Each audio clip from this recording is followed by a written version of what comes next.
ગૃહમંત્રી અમિત શાહની મહત્વપૂર્ણ બેઠક અને ગાંધીનગરમાં પ્રદેશ ભાજપ કાર્યાલય કમલમ ખાતે આ મહત્વની બેઠક યોજાવાની છે।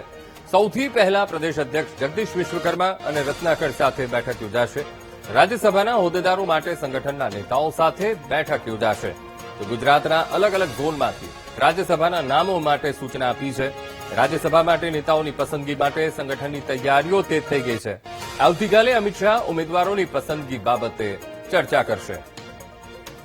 તો આ મુદ્દે સંવાદદાતા પાર્થ ફોનલાઈન પર જોડાઈ ગયા છે। પાર્થ, આવતીકાલે ગાંધીનગર ગૃહમંત્રી અમિત શાહની મહત્વપૂર્ણ આ બેઠક કેટલી મહત્વપૂર્ણ રહેવાની છે? પાર્થ, જી અંકુર, છેલ્લા 10 દિવસમાં અમિત શાહ બીજી વખત ગુજરાતના પ્રવાસે આવી રહ્યા છે અને ત્યારે આવતીકાલે તેઓ ગાંધીનગર લોકસભા વિસ્તારમાં અનેક લોકાર્પણ અને ખાતમુહૂર્તના કામો કરશે। પરંતુ આ દરમિયાન બપોરે 4 વાગ્યાથી 5 વાગ્યા દરમિયાન ભાજપ સંગઠન પ્રદેશ સંગઠન સાથે એક મહત્વની બેઠકનું આયોજન કરવામાં આવ્યું છે। કમલમ ખાતે જ આ બેઠક મળશે।